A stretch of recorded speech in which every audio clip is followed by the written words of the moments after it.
Assalamualaikum warahmatullahi wabarakatuh. Alhamdulillah wassalatu wassalamu ala Rasulillah wa ala alihi wa sahbihi wa mawalah. Asyhadu an la ilaha illallah wahdahu la syarika lah wa asyhadu anna Muhammadan abduhu wa rasuluh sallallahu alaihi wa ala alihi wa sahbihi wa man tabi'ahum bi ihsanin ila yaumiddin, amma ba'du. Kaum muslimin jamaah salat Isya rahimani wa rahimakumullah. Alhamdulillah, segala puji dan sanjungan hanyalah milik Allah. Salawat dan salam mari kita memperbanyaknya agar kita mendapatkan syafaat baginda Rasul yaumil akhir kelak. Pada malam yang berbahagia ini kita akan melanjutkan pembahasan kita dalam kitab Fiqhul Muyassar. Kita akan menghabisi daripada bab terakhir daripada kitab yang mulia ini. Mungkin sudah 2 tahun ya. Mungkin 2 tahun dan ustaznya ganti-ganti. Dan mungkin anak ustaz ketiga daripada pembahasan kitab ini. Maka pembahasan terakhir dari kitab ini adalah tentang Kitabul Qadha wasyahadat, yaitu kitab tentang peradilan dan kesaksian.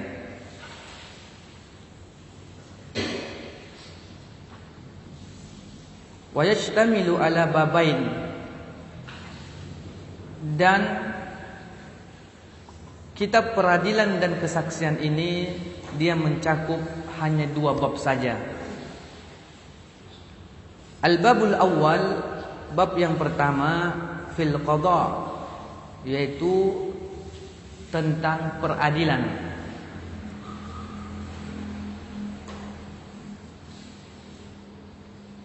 Wa fihi masail, dan padanya beberapa bahagian.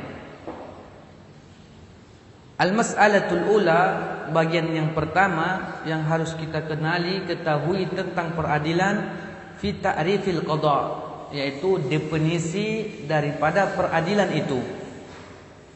Wa hukmuhu, dan apa hukum daripada peradilan tersebut. Wa adillatu masyru'iyyatihi, dan dalil-dalil disyariatkannya peradilan tersebut. Al-awwal, nomor 1, ta'rifuhu, definisi daripada al-qadha, definisi daripada peradilan. Al-qadha'u fil lughah, peradilan itu secara bahasa adalah al-hukmu wal faslu, yaitu sebuah hukum dan sebuah keputusan.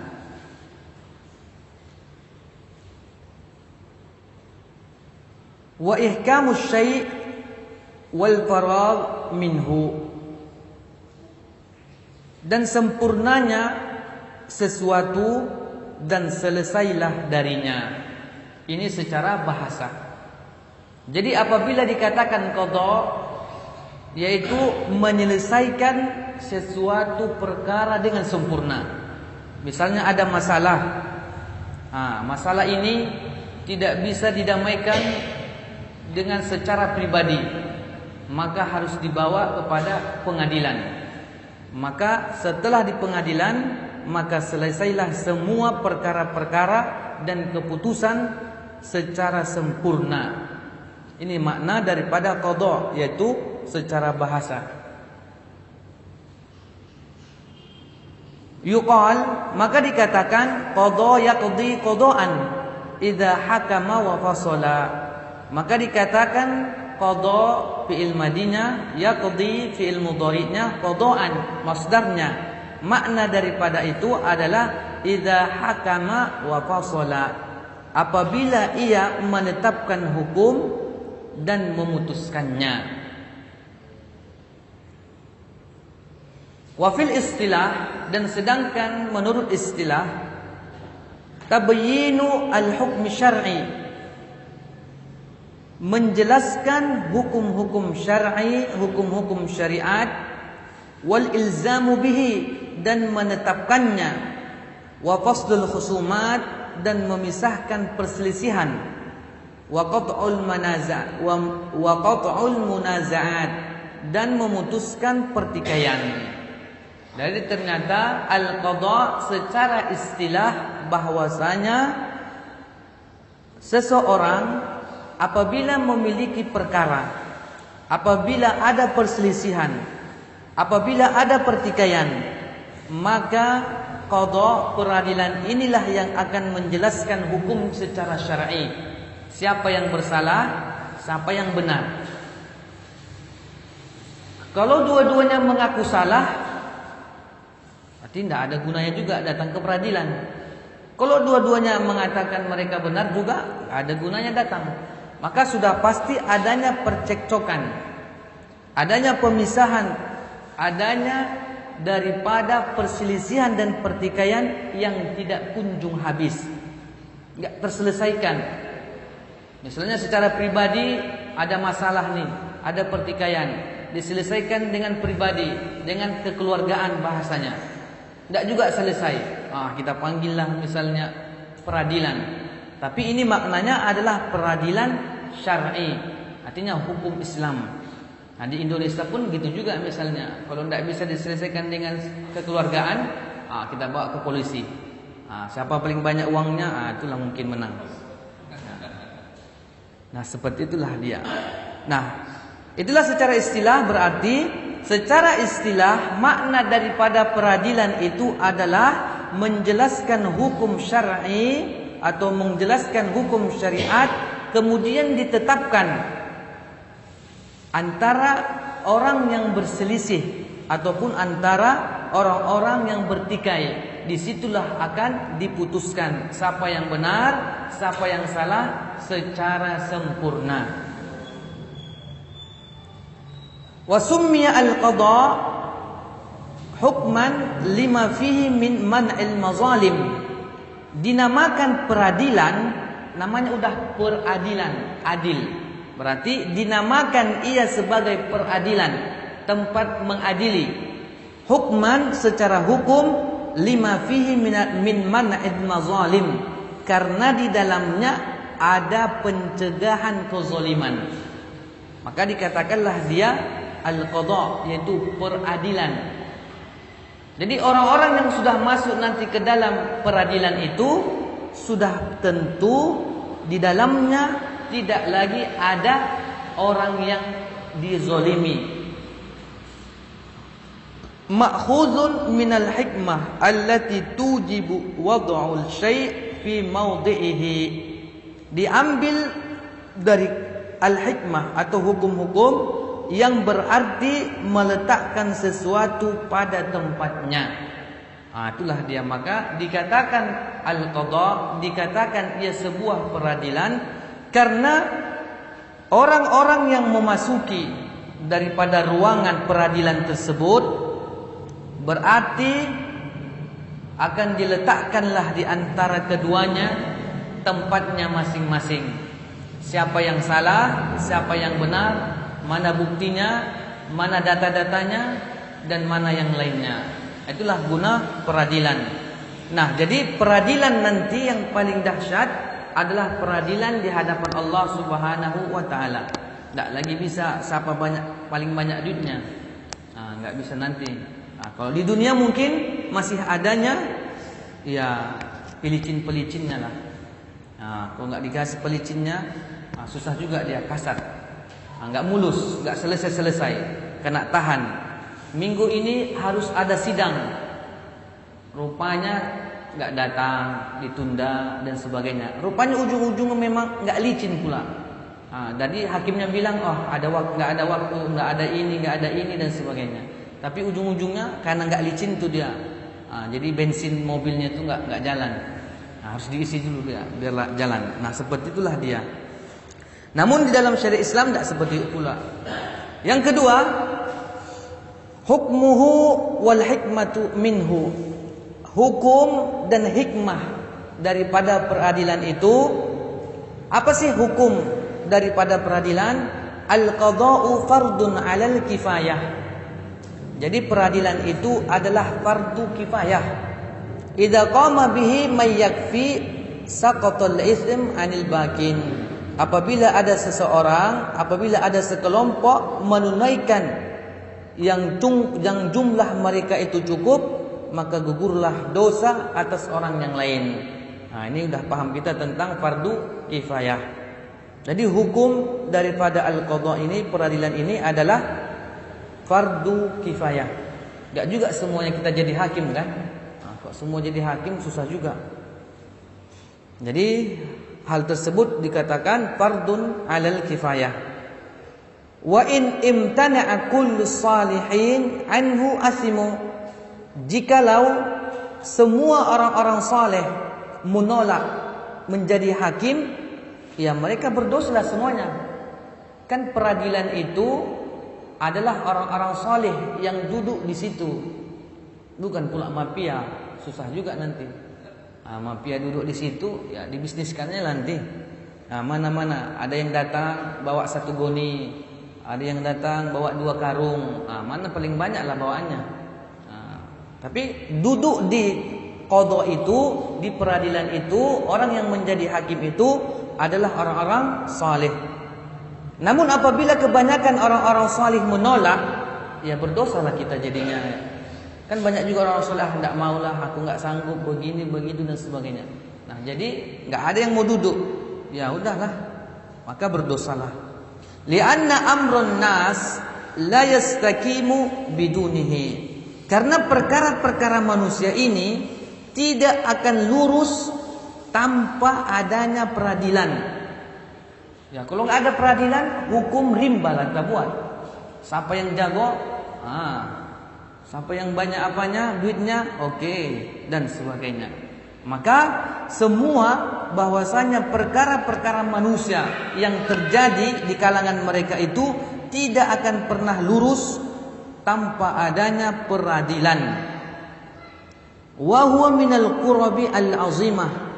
Peradilan itu ia adalah termasuk ketaatan yang paling agung. Karena orang-orang yang menjadi hakim adalah orang-orang yang mewakili Allah Subhanahu wa taala secara zahirnya. Mereka lah yang menetapkan sebulan kesalahannya ini, hukumannya itu. Maka dilaksanakan. Fafihi nasratul mazlum, dan di dalam peradilan itu ada sebuah pertolongan bagi orang-orang yang dizalimi. Wa iqamatul hudud, dan penegakan hukum had. Kalau di Indonesia nggak ada hukum had, jadi ditegakkanlah hukuman had. Kalau dia mencuri lebih daripada kadarnya, maka dipotong tangannya. Apabila dia membunuh dengan sengaja, maka dia dibunuh dan sebagainya. Itulah dia hukuman had. Di negeri kita belum bisa ditegakkan. Pelan-pelan kita doakan. Wa i'ta'u kulli mustahiqqin haqqahu, dan peradilan itu menciptakan atau memberikan setiap hak kepada yang berhak. Adanya peradilan, maka peradilan itu akan memberikan semua daripada hak-hak orang yang berhak atas haknya tersebut. Misalnya kalau kita di Batam ini kan banyak permasalahan tanah misalnya. Kaplingan, bertindih-tindih surat tuh. Entah yang mana yang benar. Katanya ini punya atukku, ini punya datukku, dan sebagainya. Itu bertindih-tindih. Nah, jadi kalau masuk nanti ke peradilan, bisa diselesaikan. Tanah-tanah yang bertimpah-timpah suratnya dan sebagainya. Itulah gunanya daripada peradilan tersebut, yaitu peradilan tersebut dibuat agar ia mampu memberikan setiap hak orang yang berhak menerimanya. Wal islahu bainan nas, dan diantara guna atau hikmah adanya daripada peradilan itu adalah untuk memperbaiki, untuk mendamaikan antara manusia. Kita kan banyak kadang egonya kan, karena kita orang kaya, miskin-miskin itu kita garap aja tanahnya. Nanti kita urus nanti sama wali kota, mudah tuh. Kita sorong nanti satu goni, udah dapat dan sebagainya. Orang-orang miskin, ya kayak mana? Apa yang mereka bisa buat? Kecuali nanti jumpanya kita di jalan kan, dicucuknya di belakang, udah siap. Nah, jadi kalau ada peradilan, maka wal islah bainan nas, itu adanya perdamaian antara manusia. Wa qat'ul mukhasamat wal munazaat. Dan di antara hikmah kalau adanya peradilan itu adalah menghentikan perselisihan dan pertikaian. Karena biasanya kalau udah masuk peradilan, menang atau kalah, cuma lagi mau dibuat. Yang penting udah di situ. Kita pun udah ditandai. Apabila lagi kita ulangi, gawat. Udah tahu orang, udah ada stempelnya, udah CCTV-nya. Makanya kalau udah ada peradilan, udah ada seseorang, dua orang bertikai, ada dua orang berselisih, misalnya masalah tanah, masalah kaplingan, masuk ke peradilan, maka peradilan itulah yang akan nanti menghentikan pertikaian ataupun perselisihan di antara mereka. Maka tunjukkanlah nanti bukti-buktinya. Oh, ternyata ini bukti kaplinganku, suratnya masih surat dari Belanda. Berarti lama. Datang nanti sebulan lagi, ini suratku, surat dari kerajaan Malaya. Rupanya pernah dijajah kerajaan. Ditunjukilah semua, entah surat-surat apa yang berdatangan. Seperti itulah dia. Liyastatibal amnu, agar terus berlangsungnya keamanan. Jadi kalau ada peradilan itu, maka gunanya adalah biar keberlangsungan rasa aman, damai, tentram dan sejahtera. Wa yakillul fasad, dan sudah pasti berkuranglah kerusakan. Nah, makanya yang diherankan kita di negeri kita yang tercinta ini, dikatakan orang-orang, itulah dia hakim-hakimnya bisa diapain gitu, bisa dimainkan. Itu yang jadi susah. Seperti itu dia. Jadi agak bermasalah sedikit. Makanya berhati-hati kita. Nah, seperti itulah dia. Makanya nanti orang-orang hakim-hakim inilah mungkin kena seret duluan nanti ke api neraka, karena mereka tidak adil, mereka curang dalam menegakkan keadilan. Kemudian selanjutnya, lidah, maka demikian itu yajibu 'alal imam ta'yinil qada hasba ma taqtadhihi al-haja wal maslahah. Maka wajiblah bagi seorang pemerintah, maka wajiblah bagi pemerintah ta'yin, menunjuk al-qada, para hakim, hasba, sesuai ma taqtadhihi al-haja, apa yang tuntunan yang diperlukan, kebutuhan ataupun maslahatnya. Ternyata membentuk al-qadha itu, membentuk peradilan itu adalah pemerintah. Dialah yang menunjuk hakim. Ada peradilan agama, ada peradilan peradilan umum, apa pun namanya. Itu di negeri kita yang tercinta. Li'alla tadhi'a al-huquq wa ya'ummu zulm, agar tidak hilangnya hak-hak dan tidak menyebarnya kezaliman. Kalau sudahlah hukum bisa dibeli, ya sudah pasti enggak aman lagi lah. Wa fihi fadilatun azimah, dan di dalam peradilan tersebut ada keutamaan yang besar. Wa ajrun kabir liman dakhala fih, dan pahala yang besar bagi orang yang memikulnya, orang yang masuk. Misalnya si fulan diperintah atau ditunjuk agar masuk dalam anggota peradilan. Maka kalau dia masuk, maka dia memiliki kemuliaan, memiliki keutamaan yang besar, bahkan bisa menggapai pahala yang cukup melimpah dari Allah bagi mereka yang memikulnya dengan amanah. Para hakim ini banyak duitnya nih, karena orang semua percaya kalau ada masalah yang besar, yang kecil, datang ke dia selesai. Jadi kalau memang dia jujur, maka Allah berikan pahala yang besar. Kalau dia tidak jujur, dapat juga yang besar. Mungkin duitnya besar dapat, dapat jatah sekian besar juga. Makanya dia kenyang. Di dunia dia kenyang, di akhirat pun dia kenyang. Kalau betul-betul. Wa qama bihaqqihi, dan ia para hakim itu menunaikan haknya. Wa huwa min ahlihi, dan ia juga adalah yang ahlinya. Dia orangnya itu memang betul-betul. Wa fihi ismun azim, dan di dalam peradilan ini juga ada dosa yang besar.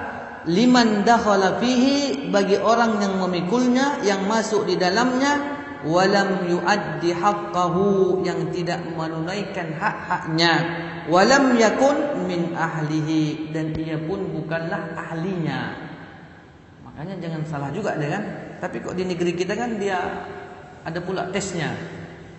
Tesnya ini kadang mungkin tes pertama murni, tes kedua agak sendat-sendat sedikit, tes ketiga apa yang dimasuki banyak sedikit. Seperti itulah dianya. Kemudian selanjutnya yang ketiga, adillah masyru'iyatihi, dalil-dalil disyariatkannya peradilan tersebut. Al-aslu fihi al-kitab was sunnah wal ijma'. Asal daripada atau dasar peradilan itu adalah dalilnya dari Alkitab dan sunnah dan ijma' para ulama. Fadalilu masyru'iyatihi minal kitab, dan sedangkan dalil yang disyariatkannya peradilan itu dari kitab, qauluhu ta'ala, ya Dawud inna ja'alnaka khalifatan fil ardi fahkum bainan nasi bil haqq. Ya Daud, sesungguhnya kami menjadikan kamu sebagai khalifah di muka bumi, maka berhakimlah atau fahkum, berikanlah keputusan bainan nas, di antara manusia, bil haq, dengan adil, dengan hak, dengan yang benar. Inilah dalil bahwasanya peradilan itu ada dalilnya dari kitab Allah Subhanahu wa taala. Wa minas sunnah, dan dalil daripada sunnah, qauluhu sallallahu alaihi wasallam, sabda Rasul sallallahu alaihi wasallam, idza hakamal hakimu, apabila seorang hakim memutuskan hukuman, fajtahada, ia bersungguh-sungguh berijtihad, summa asaba, kemudian benar, falahu ajran, dia mendapatkan 2 pahala.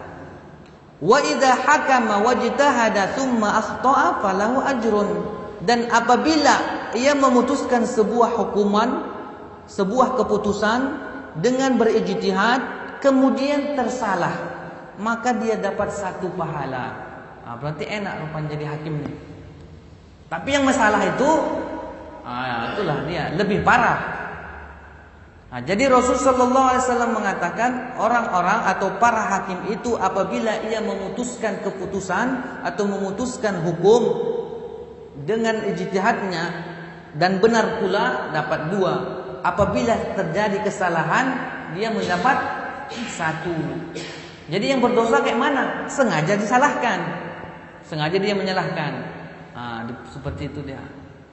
Jadi ya itulah pandai-pandai mereka. Itu yang masuk jurang. Padahal sebenarnya aman-aman aja para hakim ini. Tapi betul-betul ada masalah, dia selesaikan. Dia kasih, kayak gini, seperti ini ternyata keputusannya. Betul, dapat 2. Ternyata salah, dapat 1. Masuk ke jurang, ya disalah-salahkannya semua. Enggak betul lagi dia. Wa qad tawalla an-nabiy sallallahu alaihi wasallam, dan Nabi telah memegang mansibal qada, kursi peradilan. Wa nassabal qada, dan menunjuk para hakim. Wa kadzalika fi'lu ashabihi min ba'di was salafus salih. Demikian jugalah perbuatan para sahabat setelah atau sesudah beliau wafat dan orang-orang salafus salih dahulu. Seperti itulah dia. Ammal ijma', adapun dalilnya dari ijma', faqad ajma'al muslimuna ala masyru'iyyati nasbil qadah wal hukmi bainan nas. Dan telah sepakat, setelah berijma' kaum muslimin atas disyariatkannya pengangkatan para hakim dan menetapkan hukum antara manusia. Itulah dia. Dan orang-orang yang menjadi hakim itu bukan abal-abal, artinya bukan tidak pandai, bukan tidak ahli dan sebagainya. Dan mereka adalah orang-orang yang memahami agama Allah, yang paling bertakwa kepada Allah Subhanahu wa taala dan sebagainya. Nah, maka seperti itulah dia. Kemudian selanjutnya al-mas'alatus tsaniyah. Bagian kedua, syurutul qadi. Apa sih syarat-syarat hakim itu? Apakah bisa misalnya kita tukang bakso jadi hakim? Misalnya kita tukang jam jadi hakim? Maka kita lihat syurutul qadi, syarat-syarat hakim. Yashtaritu fi man yatawalla al-qada asy-syurut al-atiyah. Syarat-syarat pemegang daripada keadilan itu sebagai berikut.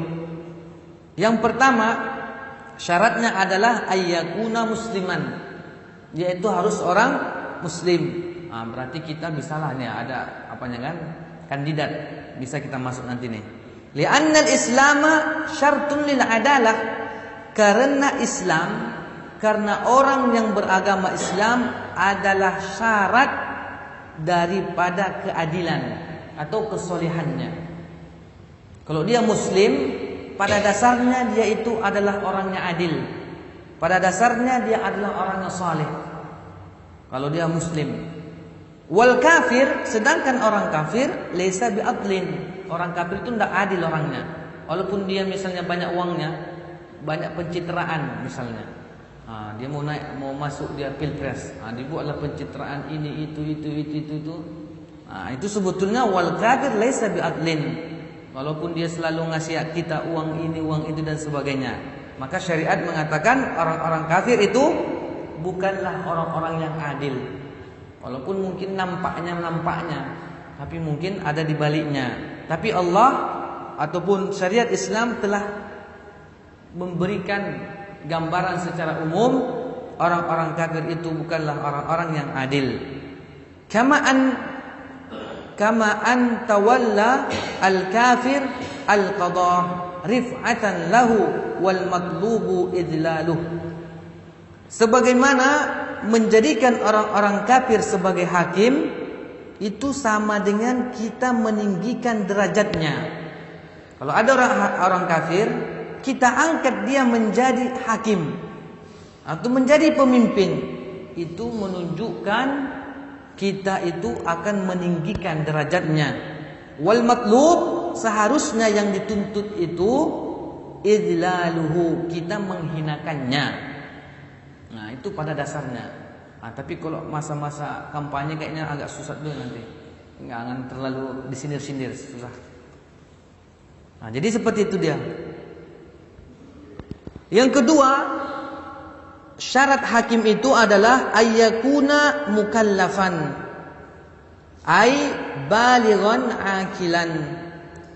Syarat kedua, syarat hakim yang kedua itu haruslah ia orangnya sudah mukallaf. Apa itu makna mukallaf? Balighan, udah dewasa, akilan dan berakal, enggak mereng-mereng dia. Li'anna as-sabiyya wal majnuna ghairu mukallafin. Karena bahwasanya anak-anak, orang gila itu tidak masuk dalam kategori orang-orang mukallaf. Wa tahta wilayati ghairihima, karena ia di bawah perwalian orang lain. Jadi anak-anak orang gila itu kan masih diasuh orang lain dia. Enggak bisa berdiri sendiri dia. Enggak bisa berdiri di atas kaki sendiri, enggak bisa dia. Makanya ditateh-tateh dia, dipegang-pegangi. Itulah syarat yang kedua. Jadi syarat hakim yang kedua itu haruslah mukallaf, yaitu ia berakal atau ia dewasa dan berakal. Kemudian selanjutnya yang ketiga, al-hurriyah, harus merdeka. Dia merdeka, bukan budak. Li'anna ar-raqiqa mashghulun bihuquqi sayyidihi wa laysa lahu wilayah. Karena bahwasanya hamba sahaya atau seorang budak itu sibuk memenuhi hak majikannya dan tidak memiliki kekuasaan. Untunglah kita yang hadir di sini nggak ada yang budak, nggak ada hamba sahaya. Berarti bisalah kita kandidat menjadi hakim. Berarti bagus juga lah nggak ada budak zaman sekarang kan. Sempat mungkin masuk juga kita kayaknya. Mungkin kayaknya kena jadi budak. Gawat. Karena budak itu ia itu sibuk memenuhi hak majikannya. Apabila ia lari dari majikannya, maka dosa besar. Itulah dia. Falaysa ahlan lil qada. Maka budak ini tidaklah ahli untuk dalam perkara peradilan. Kal mar'ah, seperti wanita juga. Ternyata yang menjadi hakim itu tidak boleh wanita. Beda halnya dengan kemarin, yaitu tentang menyembelih hewan. Kalau menyembelih hewan boleh wanita. Kalau masalah qada, masalah hakim, masalah peradilan, jangan sesekali kita angkat wanita menjadi hakim ataupun secara umum menjadi pemimpin. Kemudian yang keempat, di antara syarat-syarat hakim itu az-zukurah, yaitu laki-laki. Tidak boleh perempuan ataupun tak boleh khunsa. Khunsa itu tidak laki-laki, tidak perempuan. Jenis kelaminnya dua. Ada dia dua. Ada jenis kelamin wanitanya, ada laki-lakinya juga. Tapi nampaknya jarang kita tahu. Itu mungkin para dokter tahulah dia, bidan-bidan. Ada namanya dalam syariat kita, itu dalam fikih namanya khunsa. Enggak bisa kita katakan banci, enggak bencong gitu. Memang itu nama istilahnya. Alat kelaminnya pun dia dua.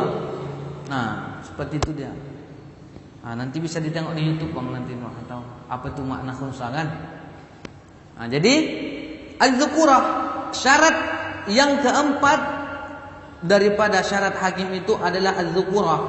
Fala tatawalla al-mar'atul qadah.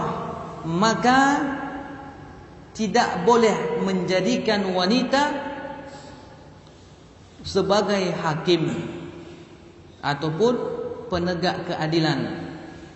Li'annaha laysat min ahli wilayah. Karena wanita itu bukanlah pemilik kekuasaan. Dia cuma ibu presiden gitu dia, hanya pendamping, bukan pemilik kekuasaan. Qala an-nabiy sallallahu alaihi wasallam, karena memang Nabi sallallahu alaihi wasallam telah mengatakan, la yufliha qaumun wallau amrohum imra'atan. Tidak akan pernah beruntung sebuah kaum tatkala mereka menyerahkan urusan-urusan mereka kepada wanita. Urusan misalnya kita gajian aja, udah masuk ke rekeningnya payah ngambilnya. Itulah urut itu aja udah payah. Kita gajian nih sekian, kita kasihkan ini. Nanti ngambilnya sedikit payah. Ditanyanya pula lagi. Ini. Tuh masalah kecil gitu aja udah kita serahkan. Kita buat dia bendahara dalam rumah tangga, gaji 5 juta, kita kasih semua. Gawat, kita nggak bisa minum kopi sama kawan-kawan lagi. Itulah saking payahnya urusan sama mereka para wanita. Ya memang seperti itulah. Rasul sendiri yang telah mengatakannya bahwasanya tidak akan beruntung. Dan di dalam kata-kata ini adalah lan. Ini adalah kalimat nafi yang terus menerus. Kalimatnya lan. Kalau antum udah belajar bahasa Arab sama Ustaz Ahmad kemarin tuh, kalau udah sampai nanti kalimat lan, ini menunjukkan penafiannya terus menerus. Susah untuk normal lagi gitu. Kalau Rasul mengatakan lan yufliha, tidak bakalan beruntung. Itulah tidak bakalan beruntung. Sebuah kaum yang mereka menyerahkan urusan mereka kepada wanita. Kemudian yang kelima, di antara syarat hakim itu al-adalah, yaitu sifatnya adil atau orangnya soleh. Adil atau soleh. Fala yuwallil fasik, maka janganlah menjadikan hakim orang-orang fasik. Fasik ini adalah orang-orang yang melakukan dosa-dosa besar. Dia fasik. Misalnya dia nongkrong di situ, dia main judi, minum khamar, kita jadikan pula seorang hakim. Nah, di negeri kita itu pula yang mantap kita rasakan. Karena dia loyal. Duduk kita di warung tuh dikasihnya bir, minum katanya. Nanti kok pemilu kalian pilih aku ya. Oke, jadi. Jadilah dia hakim atau jadilah dia pemimpin. Kita yang kacau. Itulah pandainya orang sekarang. Makanya orang tuh yang mantap. Padahal kita tidak boleh menjadikan mereka orang-orang fasik sebagai hakim ataupun sebagai pemimpin kita. Ya nanti kalau orang itu jadi, ya dilegalkan orang itulah. Karena itu kesenangan orang tuh. Misalnya tempat-tempat tempat-tempat khamar, minum-minum khamar apa seperti itu. Kalau dilarangnya, mau kemana lagi dia? Gawat juga dia. Makanya dikasih sedikit izinnya. Dia pun nanti bisa ke sana main-main. Seperti itulah dia. Dalilnya adalah firman Allah Subhanahu wa taala, ya ayyuhalladzina amanu in ja'akum fasikum binaba'in fatabayyanu. Hai orang-orang yang beriman, jikalau datang kepada kalian orang-orang fasik membawa berita, maka bertabayunlah, maka periksalah. Kalau zaman sekarang berita hoak, harus dicek lagi, recheck berita hoak. Fa idza kana la yaqbalu khabaruhu, dan jikalaulah seandainya ternyata kabarnya saja tidak diterima. Dia ini ada orang fasik membawa berita, kita harus periksa lagi. Nah, berita saja yang ia bawa tidak diterima, apalagi nanti dia menjadi hakim, menjadi pemimpin.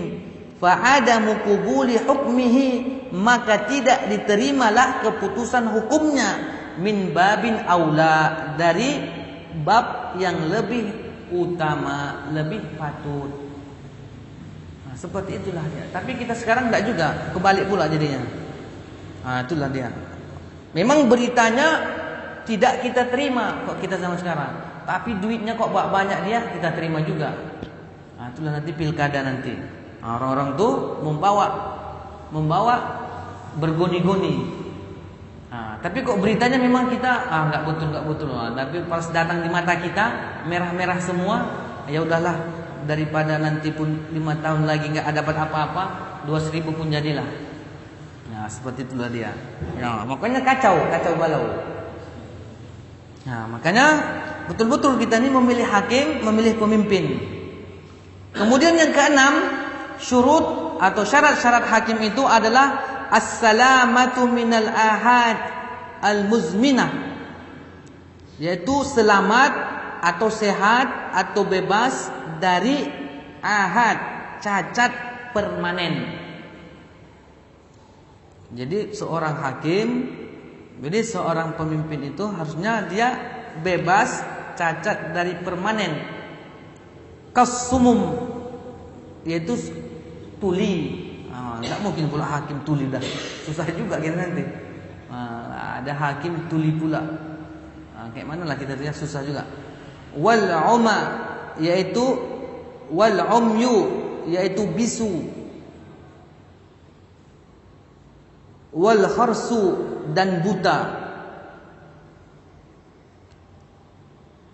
Namun tentang masalah al-kharsu, buta ini, kata penulis kitab kita ini fihi nazar, harus dikaji ulang lagi.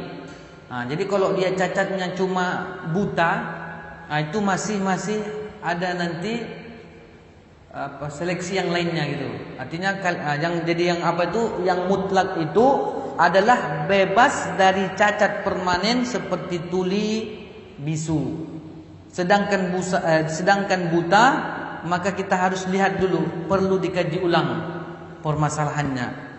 Li'annahu la yatamakkanu ma'a hadhil ahad minal fasli bainal khusum. Karena orang-orang yang telah kita sebutkan, yaitu orang-orang yang tuli, orang yang bisu, ini tak memungkinkan ia bisa menyelesaikan pertikaian yang ada. Dia juga susah dia pula kan. Kayak mana lah. Tapi seperti itulah dia. Kemudian dikatakan di sini dijelaskan wa fi ishtiratil basar nazar. Dan di dalam syarat yang disebutkan tadi tentang orang yang buta, tentang penglihatan, itu harus kita kaji ulang lagi. Bagaimana bentuk atau sejarah butanya dan sebagainya. Kemudian yang terakhir, di antara syarat-syarat hakim itu yang ketujuh, ayyakuna aliman bil ahkam syar'iyyah. Hendaklah ia mengetahui hukum-hukum syariat allati wulliya lil qada biha, karena ia akan memegang daripada peradilan walau fi madhhabihi, walaupun ia itu alim ataupun ulama dalam madhabnya. Alladzi yuqallidu fihi imaman minal a'immah, yang ia bertaklid pada satu imam dari imam-imam yang ada. Maka tidak masalah. Misalnya ini hakim, kita angkat dia menjadi hakim, kita katakan, tapi dia mazhabnya Syafi'i, tidak masalah. Tapi dia alim dalam satu mazhabnya, atau dia mazhabnya Hambali dan sebagainya, tidak masalah. Kita angkat dia menjadi hakim karena dia memang alim, orangnya alim, mengetahui, berilmu tentang hukum-hukum syariat Allah Subhanahu wa taala. Kalaulah dia misalnya enggak alim, ya payah juga kita jadinya kan. Malah kita pula nanti yang mengajarinya. Kita ajari pula dia kayak gini nyawa, bukan kayak gitu, kita bilang juga. Itu susah juga jadinya. Makanya memilih pemimpin pun gitu juga kan kadang, tapi ya itulah jadi keadaan yang memaksa kita. Makanya kita menjadi ya entah apa pun mengungkapkannya, pasrah tapi tak ridho. Pasrah tapi tak rela. Seperti itulah dia. Inilah diantara sedikit yang kita bahas.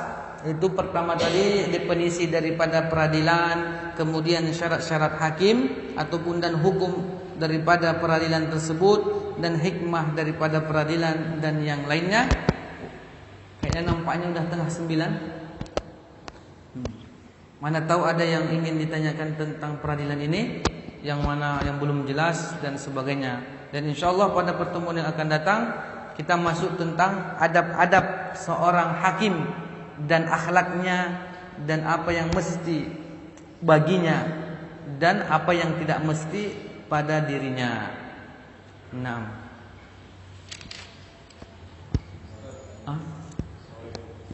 Waalaikumsalam warahmatullahi wabarakatuh.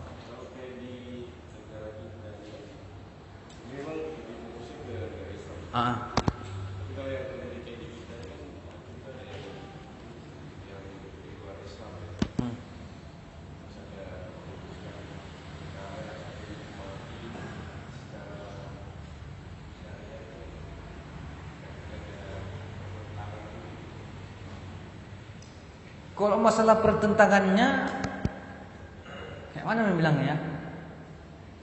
Ada, karena misalnya seharusnya orang yang membunuh dengan sengaja di dalam syariat Islam dia dibunuh, misalnya, atau mungkin ahli warisnya itu kalau dia ridho nggak usahlah dibunuh, tapi bayar diat dia 1 miliar misalnya, boleh ditebus 1 miliar, kan kaya jadi ahli apanya kan, keluarganya kaya mendadak.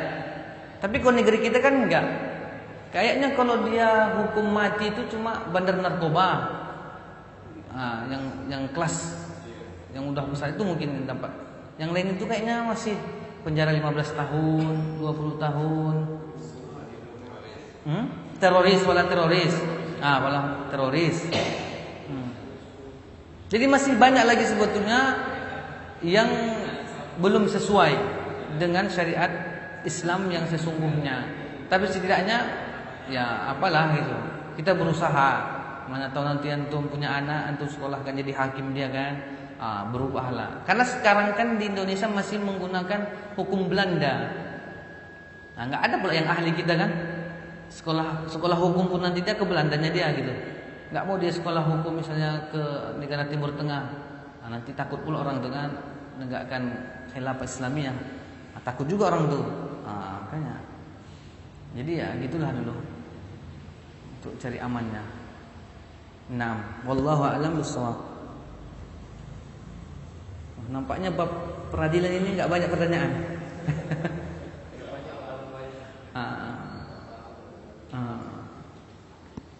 Okelah, kalau seperti itu kita tutup dengan doa kaul majlis. Subhanakallahumma wa bihamdika asyhadu an la ilaha illa anta astaghfiruka wa atubu ilaik. Assalamualaikum warahmatullahi wabarakatuh. Waalaikumsalam.